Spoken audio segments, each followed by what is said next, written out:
Começando mais um Conversas na Fronteira, o terceiro episódio. E hoje o convidado é o César Souza Palomec, que eu conheço por Mano. Como é que tá, Mano? Graças a Deus, tudo bem contigo? Comigo tá tranquilo, mas sou eu que tô te entrevistando hoje. Não, tudo bem, sempre bem, né? Quando dizem, como é que tu tá, Palomec? Eu digo, tô sempre bem. Mesmo que as coisas não estejam bem, a gente sempre tem... Eu acredito nisso, né? Como é que tu tá, Palomec? Sempre bem. Sempre bem. Sempre bem. E é Pode verdade... tá caindo uma perna, tô sempre bem. E eu te vejo sempre bem. Sempre bem, fazendo as mil e uma utilidades que tu faz, né? Multimídia. Palomec, além de ter um programa de rádio que se chama Caixa de Pandora, junto com o amigo Bolacha. Meu grande amigo Sérgio de Lélio Bolacha. Sérgio de Lélio. E o Palomec também é professor de educação física e foi professor de educação religiosa, né? E tu nasceste aqui em Bagé? Nasci aqui em Bagé. E no Hospital de Clínicas. Hospital de Clínicas. Nasci lá, desculpa, meu Deus do céu. Nasci lá. Eu fico com ódio quando eu tô com algumas pessoas na rádio lá, na mesa, alguém bate no microfone ou bate na mesa, que sai aquele ruído, né? Chega a doer no ouvido que a gente tá escutando. Mas né? Professor de religião pode ter ódio? Não pode ter ódio. Ódio é uma palavra muito forte, né? Ódio, rancor e mágoa são coisas que não se guarda. Dizia Dona Eunice Correia de Barros. Eunice Correia de Barros. É isso aí. Que frase bonita, né? Minha parente, tua avó, uma pessoa sensacional, professora do Colégio Estadual Silveira Martins. Fala pra mim, que eu me perdi. O quê? Alfabetizadora. Alfabetizadora. Isso. Exatamente. Eunice Correia de Barros, pessoa bueníssima.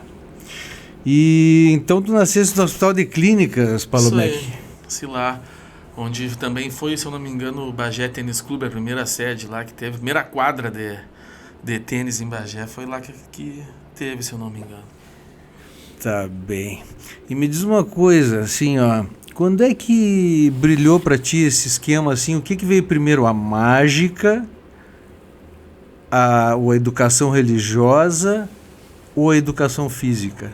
Cara, acho que a parte religiosa sempre veio desde de criança, principalmente com a minha avó, né? Com a Dinha, com a Eunice.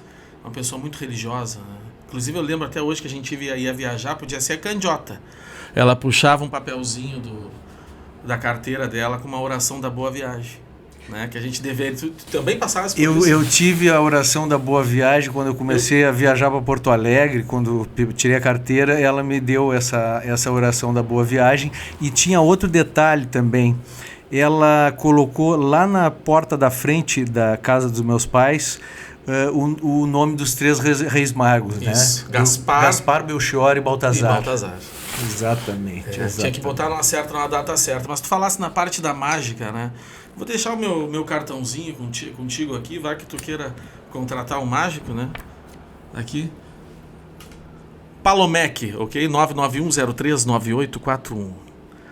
A magia no seu evento. Que bárbaro. E a mágica, Ricardo, surgiu... mágico.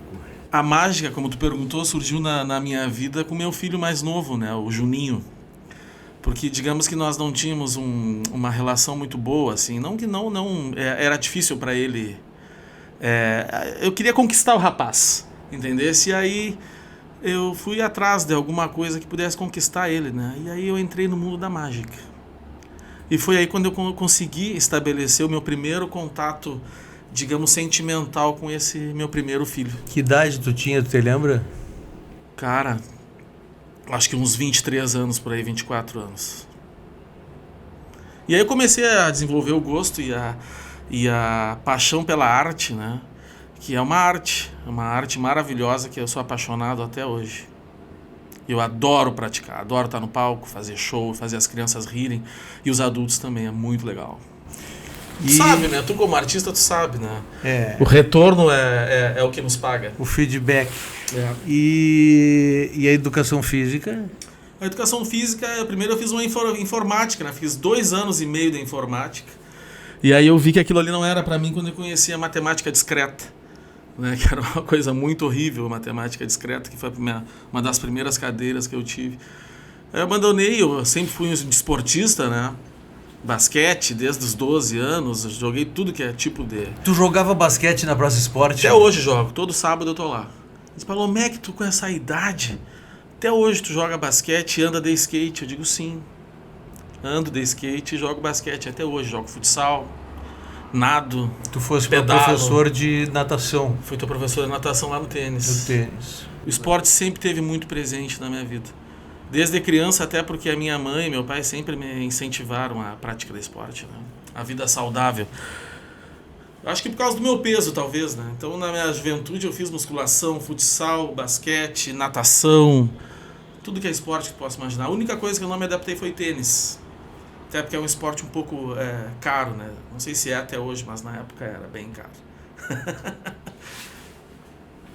E me diz uma coisa, eu fui na tua casa quando tu era piazito, porque eu sou um pouco mais velho que tu. E eu chego na casa, onde morava também a Dinha, né, a tua avó, Eunice Corrêa de Barros, teu pai César Palomec, que foi diretor do Colégio Estadual, a tua mãe Clotilde, saudosa Clotilde, a tua irmã Clarissa. E eu chego lá, olho para uma parede, porque tem uma escada, uma porta, são aquelas casas de antigamente, né? Então a gente sobe uma escada, tem uma porta à direita, uma porta à esquerda e uma porta na frente. E eu olho para o lado na porta da direita, não, acho que não era na porta da direita, era mais um pouquinho adiante, era dentro da casa. E tinha um pôster do Massacre da Serra Elétrica. É isso aí mesmo. Na época de adolescência, eu sempre fui um ficcionado por filmes de terror. Né? E, inclusive, eu comecei a desenvolver a parte de escrever nessa época. Eu escrevia um livrinho no colégio, que o nome era Seibon, em homenagem ao Jason. Seibon, Jason. E aí era uma revistinha de terror, e era um sucesso no colégio, um sucesso. Eu fazia xerox, né? Grampeava bonitinho e entregava para os colegas. Foi um sucesso a época. E o Seibon era um personagem parecido com o Jason do Sexta-feira 13. Exatamente. Então... andava atrás de todo mundo e os personagens correndo, pegavam moto, pedalavam, e o Jason sempre naquela marcha meio manca e sempre atrás, sempre colado, sempre perto, né? Agora, como até hoje nós não sabemos.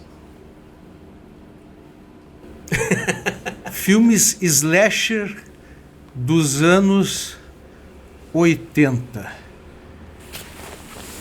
Eu assisti aqueles filmes do Jason, a maior parte eu assisti no Uruguai, porque eu ia muito para o Uruguai, e tinha uma sala que era no Cine Cassino, no Garô.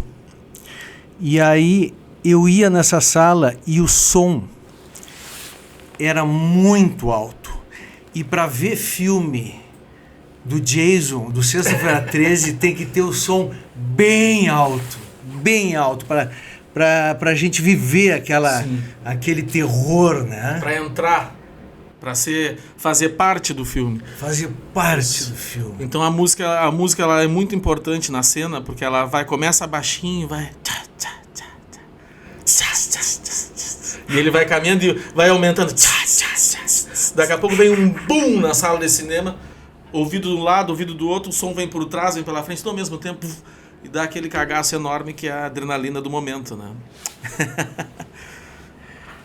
Tu te lembra de ver? 2 vezes já. Tu te lembra de ver aqui em Bagé no cinema, ou tu via nas locadoras? Locadora, né? Era um espetáculo, a gente ia na Iguaçu, lá em cima na Tupi, e também antes foi aqui embaixo. A Shopping. A Shopping.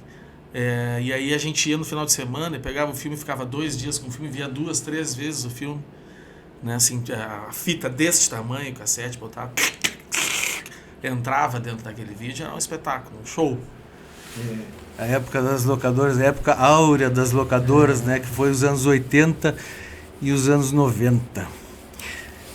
Palomeque, vamos voltar para mágica. Vamos. Tem uma história que alguns mágicos, não todos, Sim. mas alguns mágicos fizeram pacto com o diabo. Eu acredito que tu, como professor de religião, não Sim. tenha feito esse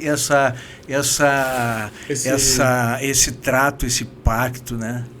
Não fiz esse pacto, mas acontece que até me foge agora, claro, a passagem onde diz na Bíblia que os magos são do demônio, né? São amaldiçoados. Sim, tem essa história, Isso. da Bíblia. Inclusive a minha sogra e meu sogro, eles são evangélicos e pastores e tal, então eu não sei se eles... Os pais da Keila? Isso, os pais da Keila, meu amor, um beijo, né? Que ele que me contou isso aí, eu fui ver e era mesmo. Tem uma parte que diz lá que os mágicos ou os magos são do demônio, tem pacto com o demônio. Será que se nós estivéssemos na época da Inquisição, da Santa Inquisição, será que iam te queimar numa fogueira? Olha, eu acho que poderiam tentar, mas não sei se iam conseguir, porque eu ia desaparecer no momento exato. Bruxo, mago. Ia desaparecer. Tu ia desaparecer? Com certeza. Com certeza. Então contigo não tem paredão, não tem fogueira, tu desaparece antes, nem guilhotina. Ligeiro. Sabe que guilhotina é uma coisa estranha, Palomeque, porque aconteceram duas coisas na minha infância. Uma foi na escolinha Menino Jesus. Eu não sou um iconoclasta, mas chamaram a minha mãe, né, a Marinês, tu conhece ela, na escolinha Menino Jesus, que era ali na Osório, ali perto da Rotermund. Acho que tem a Rotermund ainda, artigo de pesca, né? E aí, cara, chamaram a mãe lá. E a mãe chegou e perguntou para a professora, né, o que aconteceu, me chamaram, o que aconteceu com o Ricardinho. Ricardinho, eu era criança, né?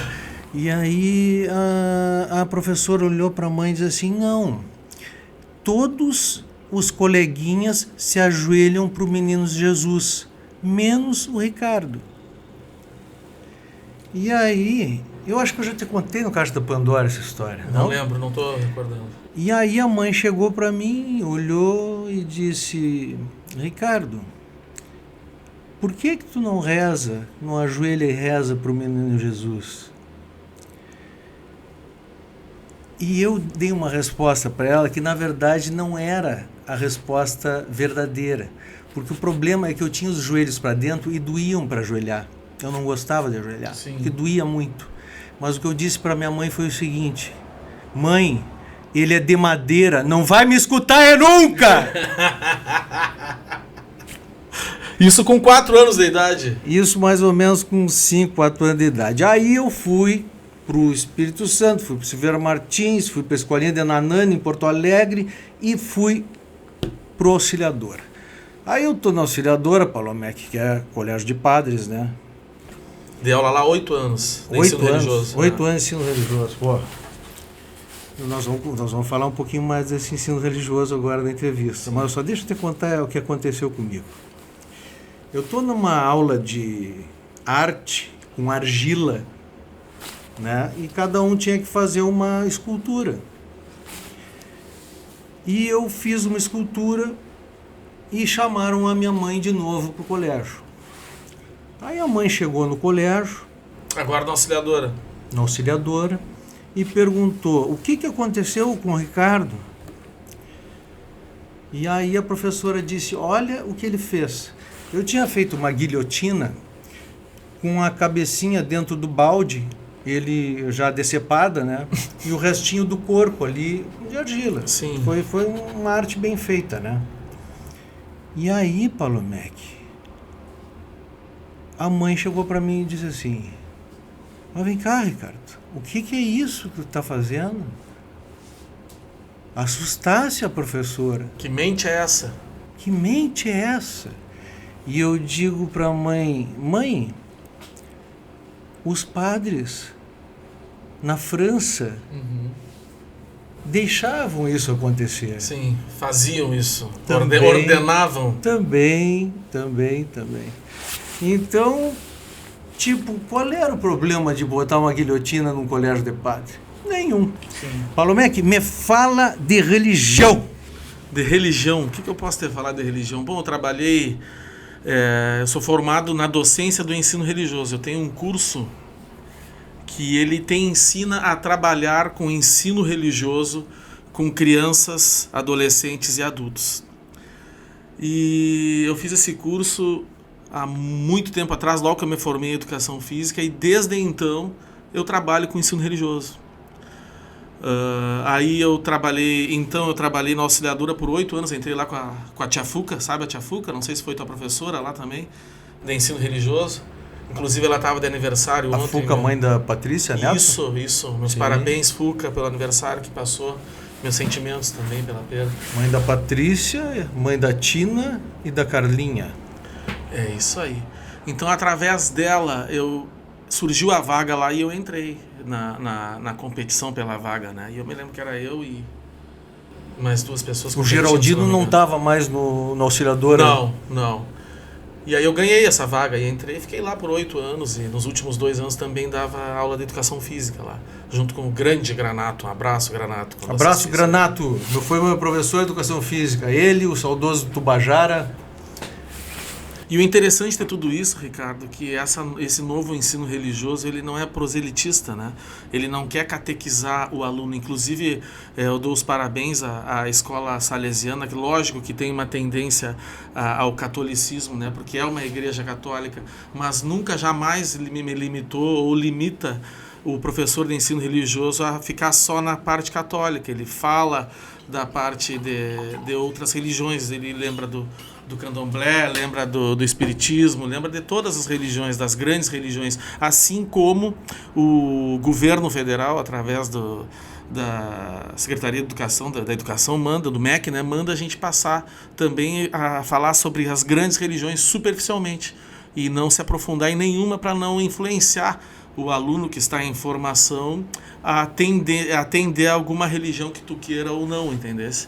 Então, a questão de política e de religião na escola, a gente nunca fala muito, tenta falar sempre da mesma quantidade de informação de uma religião quanto da outra religião. Sem se aprofundar em nenhuma, para não haver a conquista, digamos, religiosa dessa pessoa. E me diz uma coisa, tu, por exemplo, eu fui batizado na Igreja Católica, depois fiz a primeira comunhão, fiz o Onda, te lembra do Onda que tinha? Sim. Né?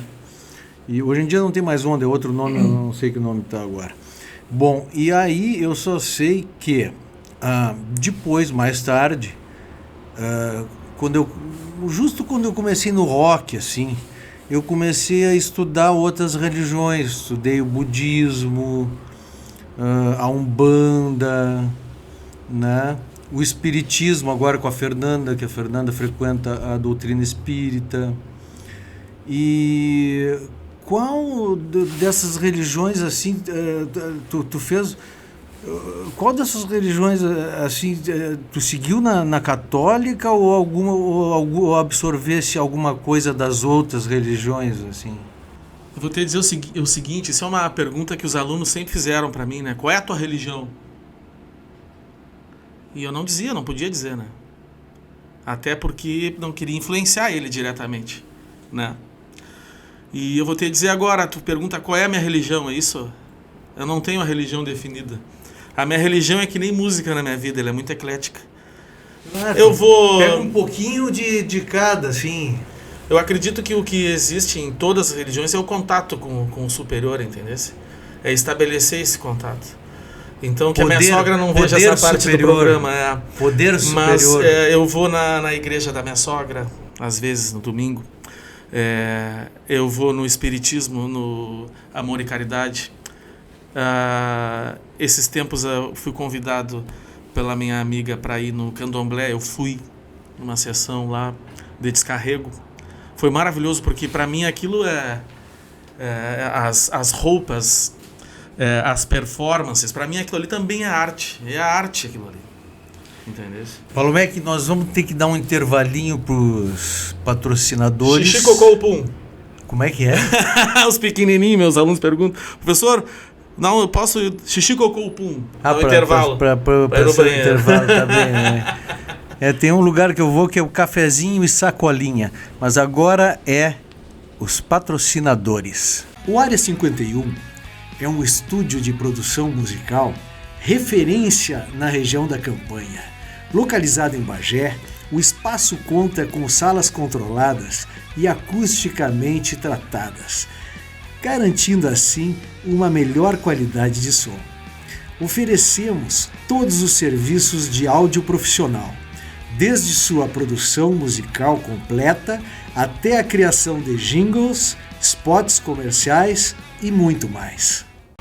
No Bahia Vintage Club, somos especialistas em cortes clássicos e barba com toalha quente, e também contamos com uma escola de barbeiros. Além disso, oferecemos uma linha exclusiva de produtos, incluindo pomadas para cabelo, balme para barba, shampoo e muito mais. Nosso objetivo é proporcionar uma experiência única e personalizada para cada cliente. Escolha o clássico.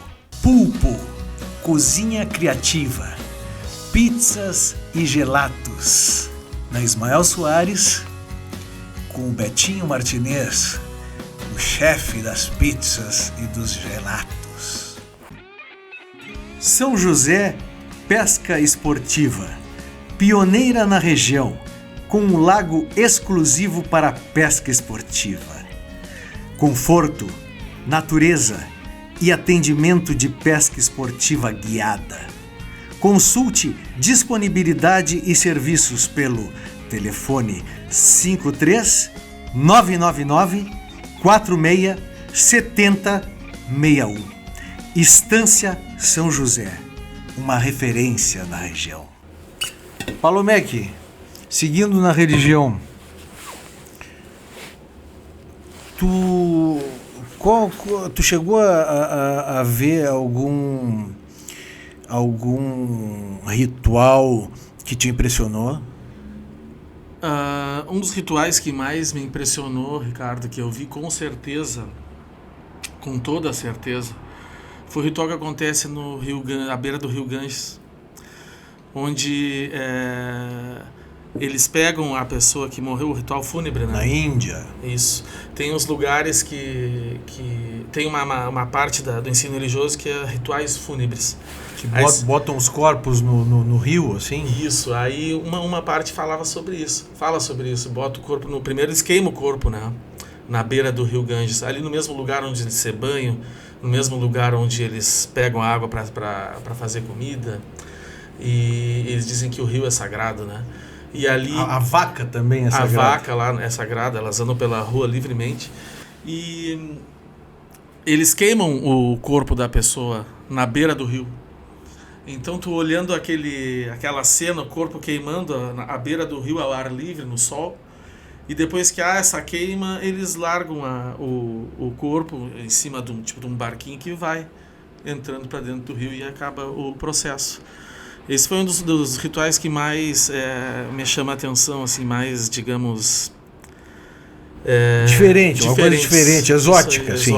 Exótica. E outra que eu vi também, numa tribo africana, que eles se penduram tipo num bang jump de corda, de cipó. Ah, sim, é uma tribo, sim. Isso para fazer a passagem, né? Do rapaz para a vida adulta. Mas é uma cerimônia religiosa. E às vezes até às vezes até deslocam algum tornozelo, alguma coisa. E é muito alto, deve ser de 5 a 8 metros. É impressionante, impressionante. Tu sabe que tem um filme chamado Um Homem Chamado Cavalo, não sei se chegou a ver. Sim, vi. Com Richard Harris. Sim. Que é um inglês que ele é capturado por uns índios, que eu não me lembro a tribo, mas são índios americanos, e aí ele começa a fazer os rituais para passar de fase na tribo, e tem um que botam no peito dele assim e suspendem ele como se fosse dois anzóis no peitoral, 2 ganchos, e suspendem ele e tal. É um troço incrível. Mas, Palomec, Tu falou de botar fogo no corpo na beira do rio. Eu lembrei de outro filme que se chama Beau Geste, que é sobre legião estrangeira, que Beau Geste em francês significa belo gesto. E o que acontece nesse filme? Esse filme são os rapazes, assim, digamos que de classe abastada da Inglaterra, e resolvem ir para a legião estrangeira, que é o treinamento mais cruel que existe militar no mundo. E eles vão lá para o deserto, ficam lá no forte da legião estrangeira, e lá pelas tantas acontece que um deles vem a falecer. E o outro amigo dele tinha dito para ele: quando eu falecer, eu quero um enterro viking. Uma cerimônia viking. Uma cerimônia de enterro, de funeral viking. Tu sabe como é que é o funeral viking? Não sei. O funeral viking coloca um corpo num barco, tacam-lhe fogo e mandam pro meio do mar. Assim é o funeral viking. Um pouquinho parecido. Sim. Com a diferença é que queimam antes lá, né? E tu falou em funeral viking. Tu sabe que tem uma coisa que eu tenho para te dizer, que o que está escrito na lápide, se eu não me engano, se é de Fernando Pessoa, diz assim: eu não estou aqui. Eu acho tão interessante isso, eu quero colocar a mesma coisa. No teu epitáfio? Ou se eu não colocaria, eu voltarei. Eu voltarei. Eu voltarei. É uma coisa meio budista. Ou seja, eu não estou aqui, é mágica. Reencarnação, uma coisa budista, né? Tu acredita nessa volta aí, nesse retorno? No retorno... Olha, Palomeg... Eu vou te dizer uma coisa que eu achei interessante, até copiei para mim sobre a gente, já que a gente está falando de epitáfios e tal, né? E inclusive eu falei para ti no programa. No meu epitáfio, eu acho que eu ia parafrasear o Lemmy Kilmister da banda Motorhead, né? Que ele disse o seguinte: na minha lápide, eu quero que escreva o seguinte: enganei vocês mais uma vez. Mais uma vez. Palomec, conta. Tu deve ter um carinho muito especial pela Rainha da Fronteira, né? Porque eu sei que até no Natal, às vezes, tu é Papai Noel. E não numa casa, em várias casas na mesma noite. Eu chamo disso aí de Operação Noel. Operação Noel. Desde os meus 25 anos eu faço isso. Toda véspera de Natal eu me fardo de Papai Noel. Tu incorpora o eu Santa Claus. Incorporo o Papai Noel. Inclusive a voz fica diferente. A voz fica diferente. Feliz Natal! Tem toda uma performance, entendeu? Então são 10 casas que eu faço das 9h30 até as 11h40 da véspera de Natal. Eu chego na casa carregando os presentes, faço toda a performance, né? Entrego os presentes, tiro uma foto e vou embora.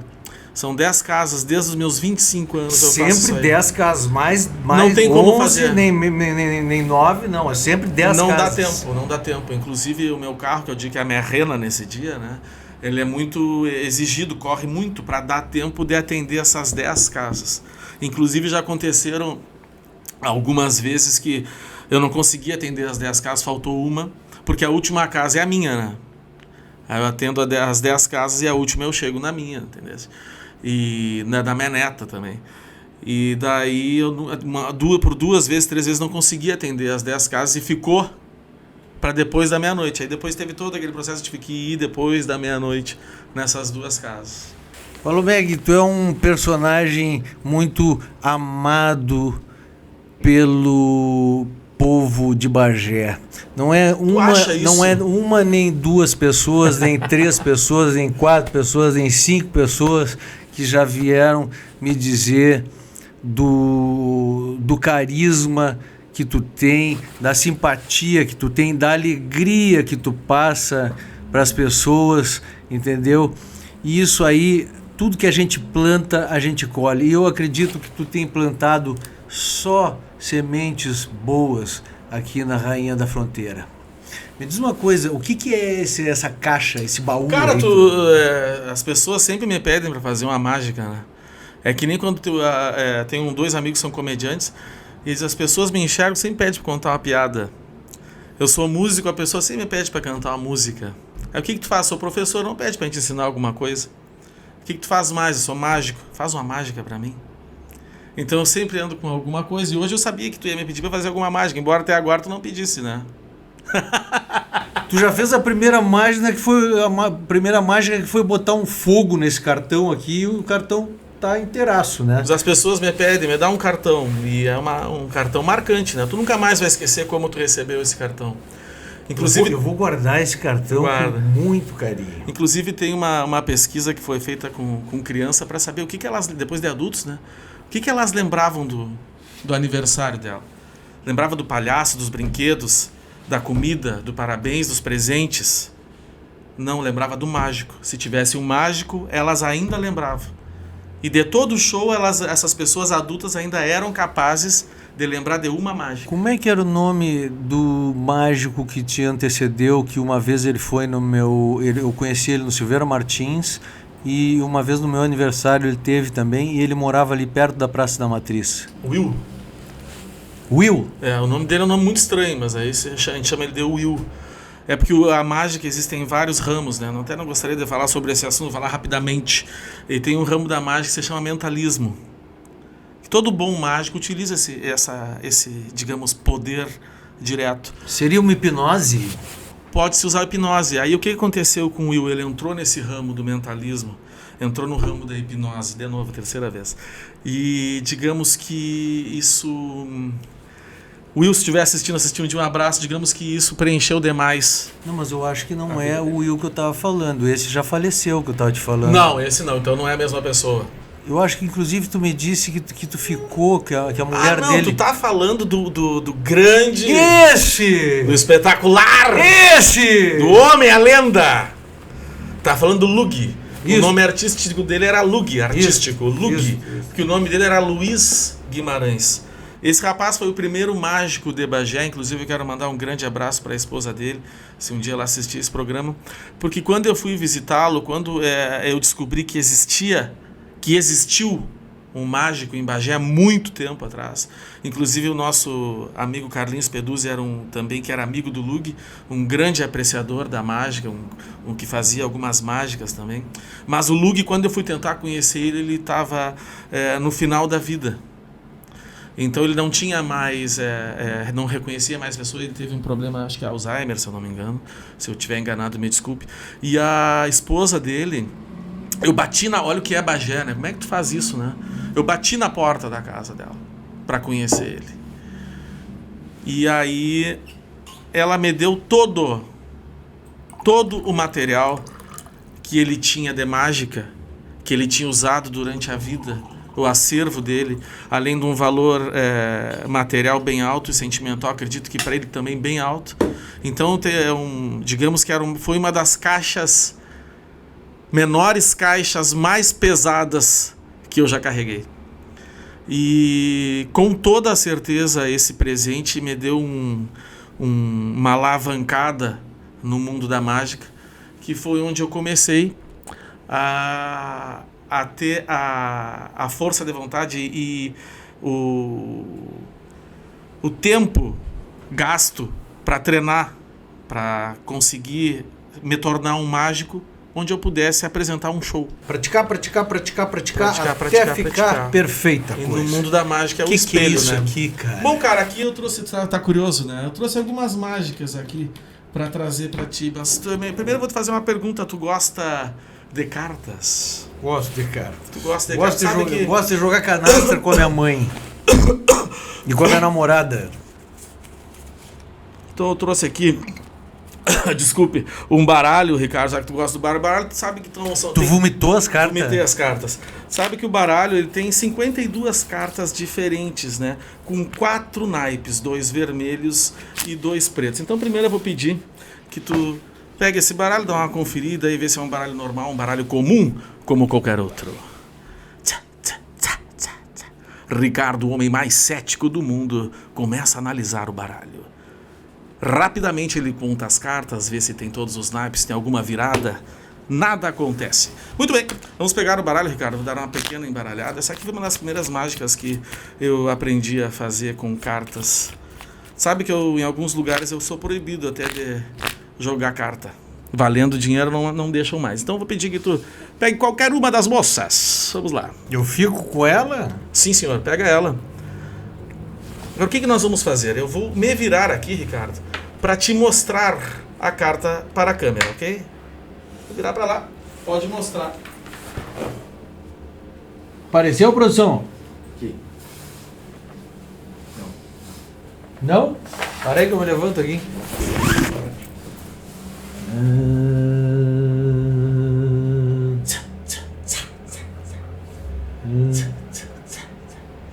Pronto! Mostrou a carta para a câmera? Mostrei a carta. Muito bem, Ricardo. Agora eu vou pedir que tu coloque a carta aqui bem em cima do baralho. Observa que eu vou colocar, Ricardo, o resto do baralho em cima. Vamos embaralhar o baralho. De um lado, vamos embaralhar do outro. Ok? Agora, eu vou achar a carta que tu escolhestes, Ricardo, porque tu vais mudar a tua expressão a hora que a carta passar. Aí que vem aquele negócio que eu te falei do mentalismo. No momento que a tua carta passar, Ricardo, no momento que ela passar, alguma coisa dentro da tua mente vai me dar esta informação. Mas, Ricardo, assim como na vida, os mágicos, eu acho que eles também erram. Tu não acha isso? Então, às vezes, na vida, os mágicos, eles também erram. Então, eu vou pedir que tu pegue o baralho, por favor. Isso, e que tu dê uma olhada nele e ache a tua carta para nós começarmos a mágica novamente. Te peço desculpa, Ricardo, pelo erro, mas, assim como na vida, os mágicos também erram.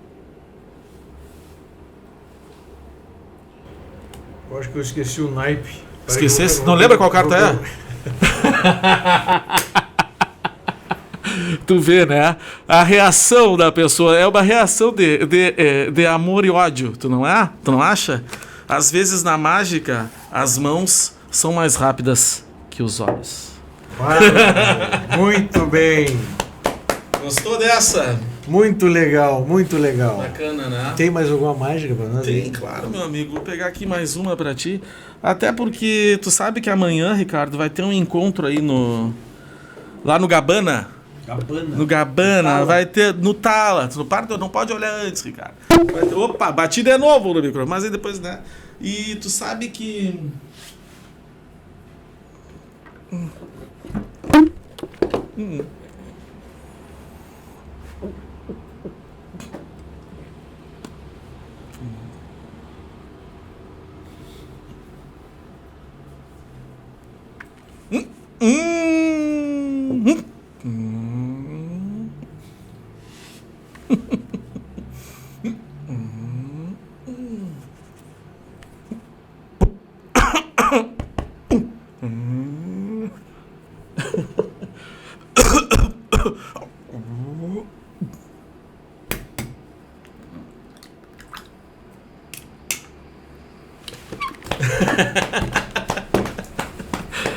Ai, agora não vou mais poder tomar água, Ricardo. Acabou a brincadeira.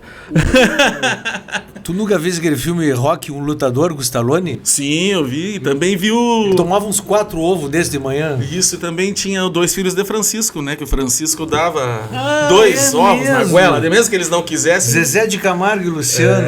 Bom aquele filme. Muito bom aquele filme. Sabe que aquele filme foi uma das maiores bilheterias que teve no Cine 7? É mesmo? É. Muito bom aquele filme. Palomec, eu sempre digo para os meus entrevistados, quando a gente chega num certo momento da entrevista, que agora tu vai entrevistar a ti mesmo. E para isso vai ser fácil para ti, porque tu já tens um programa e tu entrevista o pessoal no teu programa. Mas Agora é difícil, tu entrevista né? a ti mesmo. Todo mundo diz acha? isso, mas tu consegue. Mas o que tu... Eu tenho que fazer uma pergunta pra mim mesmo? Essa é a jogada? O que te vier na cabeça, né? Cara, tu sabe, Ricardo, que tem uma coisa que eu aprendi com a vida, que depois que a gente tem filho, tudo muda, né? Tudo muda.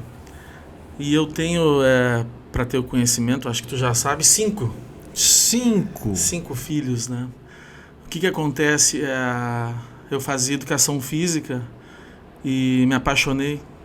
E a vida, ela é surpreendente, né? E ela me surpreendeu com um filho.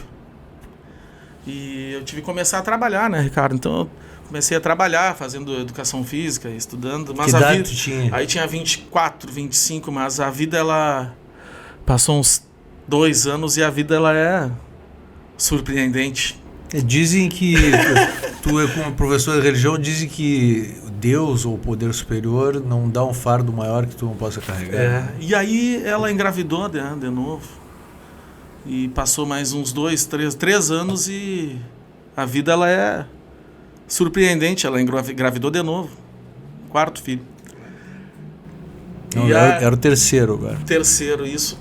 E aí eu resolvi me casar, né? A mãe queria muito que eu me casasse, porque as pessoas mais antigas gostam muito dessas tradições. Dessas cerimônias. Casar na igreja. Casar na igreja. Tu casou na igreja? Casei na igreja, na catedral lá. A noite mais fria que eu já vivi na minha vida. Barbaridade. E aí, na hora do casamento, eu lembro até hoje, o padre, na hora do sermão, ele disse: irmãos, nós estamos no mundo para procriar. Eu digo: não, padre, não, por favor. Mas a vida, ela é surpreendente. A mulher estava grávida do 4º filho no altar. Nós não sabíamos. O tempo passou, né? Me separei, conheci outra pessoa. E essa outra pessoa não podia ter filho. Mas a vida, ela é surpreendente. E ela engravidou. Não podia ter filho? Não podia ter filho. E ela engravidou. Então agora eu tô com... Tu te considera um cara hiperfértil? Eu acho, cara, hiperfértil e abençoado. Porque... O cunhudo da manada? O cunhudo, né? Porque como diria o Mano Lima. Como diria o Mano Lima. Foi o Mano Lima também que disse que quando morresse queria ser queimado e largado e... Não, eu acho que esse foi o Crioulo dos Pampas. Como é que foi que ele falou? No dia em que eu morrer, não quero muita tristeza, nem caixão de tábua dura. Quero bem pouquinhas velas, velório meio às escuras. Me enterrem num campo aberto, quero só o gado por perto. E nego bom não se mistura. Não, mas o que eu ia te dizer é que ele queria que largasse as cinzas dele no campo para que adubasse a planta e foi o Mano Lima, né? Virasse semente, o passarinho comesse e saísse cagando ele pelo Rio Grande afora. Então, como diria minha mãe, Ricardo, eu acho que a pergunta que eu faria para mim, se eu sou uma pessoa abençoada. E eu acredito que depois que eu tive todos esses filhos, eu sou uma pessoa muito abençoada, porque para mim o sentido do amor, do verdadeiro amor, a pessoa só sabe. Deus te deu essa missão. Que tem um filho, Deus te deu a missão de ter esses 5 filhos. São 5 filhos. São 5 filhos, Paulo. São 5 filhos. Deus te deu a missão de ter 5 filhos e também alegrar no Natal muitas crianças e também alegrar no ano inteiro com mágica muitas crianças e adultos e idosos. E na escola também. Ou seja, esses dias eu tava pensando... Tu já começou a colher as coisas que tu plantaste de boas aqui? Pois é, eu acho que... Porque sabe que esse troço de colher é estranho. Eu vou te dizer porque eu tenho um amigo que ele salvou 7 ou 6 em Porto Alegre. Agora, na enchente? Não. Não, antes? Nos anos 90. Ele salvou as pessoas. E aí, ele teve depressão. Ele perdeu o emprego. Ele perdeu a mulher. Ele virou alcoólatra. E um dia ele olhou para mim e me disse assim: Ricardo, eu tô curado, eu não bebo mais, eu tô feliz, eu consegui uma namorada, eu consegui um trabalho. E sabe o que me veio na cabeça quando eu comecei a ter esses presentes de Deus? As pessoas que eu salvei em Porto Alegre. Esse cara me falou que depois de um bom tempo ele colheu essa graça de ter ajudado o próximo. Tem algumas pessoas que não deixam isso chegar, ou seja, a dádiva, ou seja, a colheita, e ficam esperando até ficar bem velhinhos para colher. Tu vai esperar ficar bem velhinho para colher todo o bem que tu fez aqui em Bagé e toda essa alegria, e não pode chorar, Palomeque. Pois é. Sabe que eu até fico emocionado em escutar tu falar isso aí. Porque eu não vejo assim. Eu não enxergo dessa maneira, entendeu? Como é que tu enxerga? Cara, eu poderia dizer que eu tenho 3 tristezas, grandes tristezas na minha vida. Mas uma das minhas grandes tristezas é não conseguir levar essa alegria que todo mundo comenta, essa felicidade, essa vibe alta e feliz, às vezes, para dentro da minha própria casa. Então acredito que essa é uma das minhas grandes tristezas, entendesse? Porque esse negócio de colher frutos, Ricardo, a gente pode colher os frutos, mas também tem esse negócio de karma, né? Que a gente paga algumas vezes e digo, mas o que eu fiz? Noutra vida? O que eu fiz para merecer isso que está acontecendo agora, né? O que eu fiz para carregar essa cruz? Se é um jogo onde a lei do retorno é infalível e a justiça é divina, o que eu fiz para estar recebendo isso? Então a pergunta não sabe, é essa. Porque a gente não lembra da outra vida. Aí é que tá. Então tu acredita nessa tem outra algumas vida. pessoas, se bem que tem algumas pessoas que se lembram. Esses dias eu vi um relato de um rapaz, uma criança, que ele começou a dizer que se lembrava que tinha sido piloto na Segunda Guerra Mundial. Tu chegou a ver essa história? Não. É um relato bem interessante. Ele lembrava da outra vida. Da outra vida, mas Sim. Isso eu acredito que são poucas as pessoas que se lembram, né? E também outra coisa... Eu não lembro de nada das minhas vidas anteriores, se é que elas existiram. Sim. Se essa lei do retorno ela é divina, né? O retorno é divino. Por que as pessoas tão boas às vezes vão antes que as pessoas tão ruins, né? Por que tanto mal acontece? Os bons morrem cedo. Por quê? Segundo o Espiritismo é porque já cumpriram a sua missão na Terra. Será verdade? Tu sabe que esse esquema de os bons... Não sabia que a Fernanda era espírita? Os bons morrem... Sim. Os bons morrem cedo, sabe? Eu sempre escutei assim, né? Tipo... E eu tinha um primo meu em Alegrete, o Murilo, e ele faleceu com 30 anos. Era uma pessoa sensacional. Murilo Oliveira. E eu não sei não se tipo os bons morrem cedo. Não sei se é bem assim que acontece. Mas isso a gente não tem e nunca vai ter controle. Porque quem manda é aquele lá de cima. Que a gente não sabe como é, que a gente não sabe que religião é, que a gente não sabe qual é a forma dele. Tem um filme chamado Dogma, que Deus é a Alanis Morissette. Sim, tem outro filme que Deus é Morgan Freeman. Tem outro filme que Deus... Sim, Todo-Poderoso. Isso, tem outro filme que Deus é aquele ator brasileiro, como é que é o nome dele, que me fugiu agora? Antônio Fagundes. Né? Tem até um vídeo do Porta dos Fundos, um canal que eu sigo, que a menina morre e aparece assim no céu, num estalo, e tem um rapaz enorme, assim, e diz, dá pra ver que ele é de alguma tribo, né? E ela diz, quem é você? E ele diz, eu sou Deus. Como assim Deus? Sim, eu sou Deus da tribo da Polinésia. todos esses anos tu acreditou que o teu Deus era o católico. Você estava errado. O verdadeiro Deus é o Deus da Polinésia. Ou seja, tu só vai saber quando tu tiveres o contato. Se é que tu vai ter esse contato, né? Se é que tu vai ter esse prazer de ter o contato. Paulo Beck, foi um prazer te ter aqui e deixar essa tua pergunta, né, para os nossos espectadores pensarem um pouco. O Conversas na Fronteira de hoje termina aqui com essa grande figura que se chama César Souza Palomeque. Obrigado, mano, pela entrevista. Obrigado, é sempre um prazer e quando quiser é só chamar.